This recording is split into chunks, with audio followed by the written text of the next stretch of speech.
s'il est pour vous commercialisable ou pas, et pourquoi. Vous pouvez goûter les vins. D'accord, merci.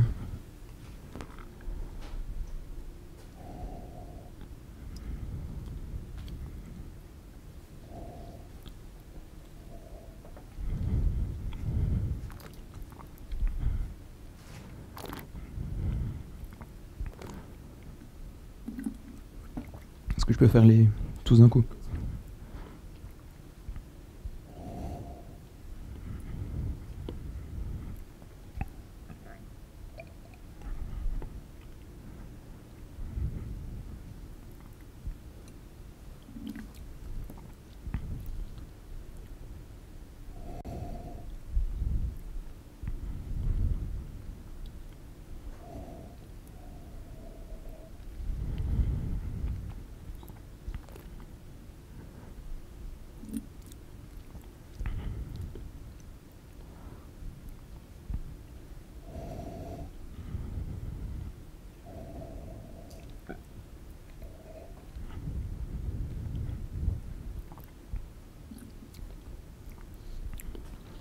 Très bien. Alors,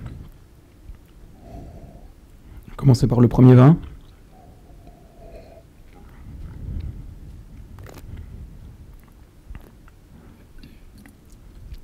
Pour moi, il est tout à fait commercialisable. D'abord, la couleur ne présente aucun défaut. On a une jolie couleur. Le nez non plus. On est plutôt sur les fruits rouges, mais le nez ne présente pas forcément de défaut en particulier. Il est plutôt net. Et puis en bouche, il y a une bouche qui est assez équilibrée. Donc pour moi, le premier vin peut complètement être commercialisé. On pourra prendre beaucoup de plaisir avec. Le deuxième, en l'occurrence, encore une fois, l'aspect visuel est très bon. Le nez ne paraît pas forcément de défaut, même aucun.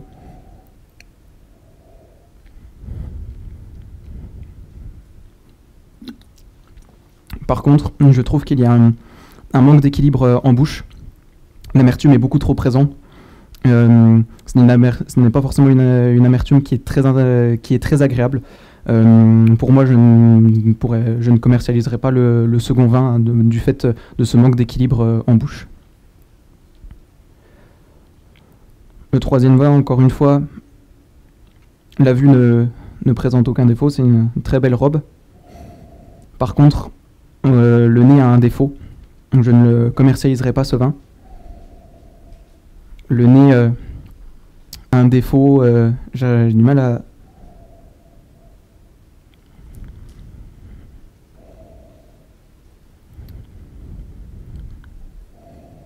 Ouais, il y a vraiment... Je trouve qu'il y a un défaut au nez. Je ne commercialiserai pas ce vin. Le nez n'est pas du tout net.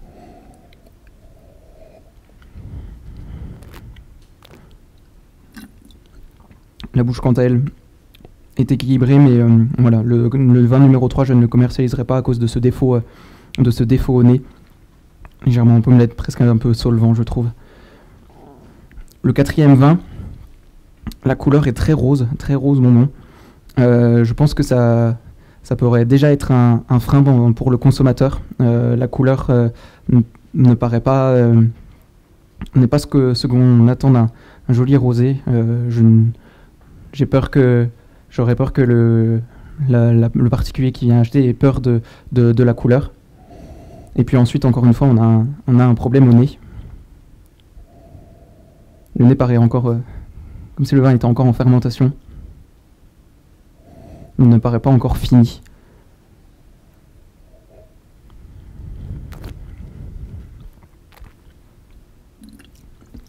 Encore une fois, en bouche, on a également un défaut. Une amertume qui ne me paraît pas encore assez mûre. Il manque d'équilibre. Donc voilà, pour moi, le vin numéro 4, je ne pourrais pas le commercialiser non plus. Merci. Merci. Servir le vin dans les règles et justifier si c'est un accord intéressant. À la fin de l'épreuve, vous synthétisez votre réponse en anglais. Très bien.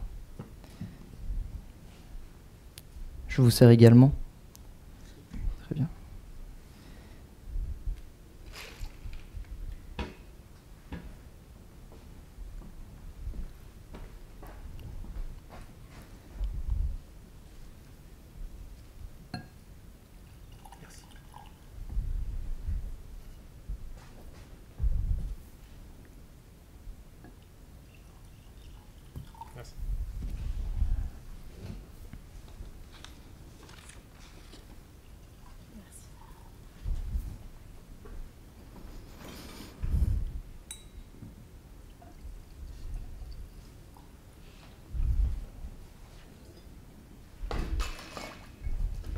Je vais commencer par goûter le vin.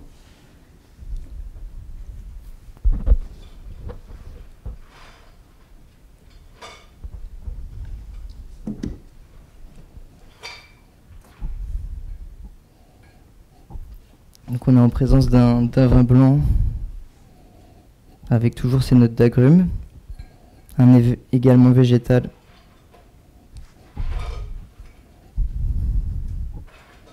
Légèrement fumé également en fin de bouche.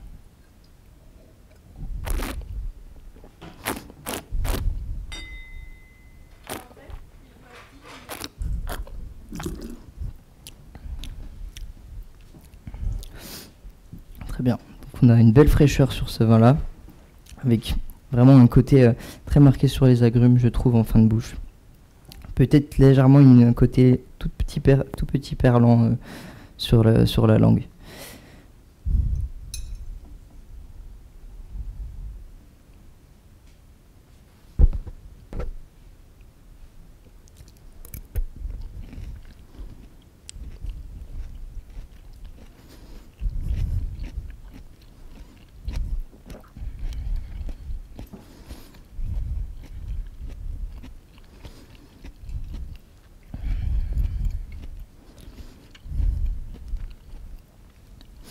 Au niveau du plat, on est sur un plat avec quelque chose de croquant, de frais.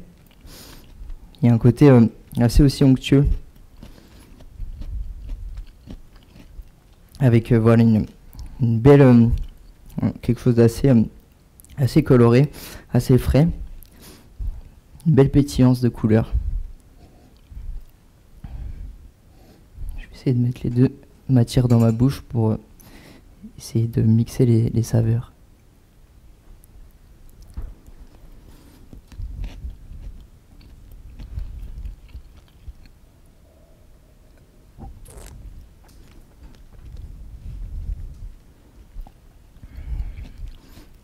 Donc, je trouve que cet accord est assez intéressant dans le sens où on retrouve le côté croquant, le côté frais, aussi bien dans l'assiette que dans le verre.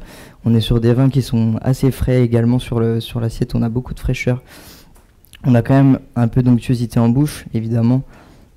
Dans l'assiette, voilà quelque chose qui va être assez onctueux. On retrouvera également dans le vin avec la milieu de bouche de ce vin qui est assez salivant, pareil, qui a une belle rondeur.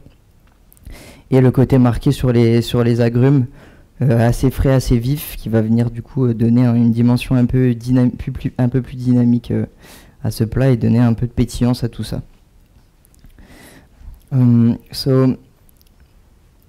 To conclude, I think this wine it matches very well with this dish because in this wine there are citrus nuts, and in this dish there are citrus nuts allow you to give more dimension in this dish.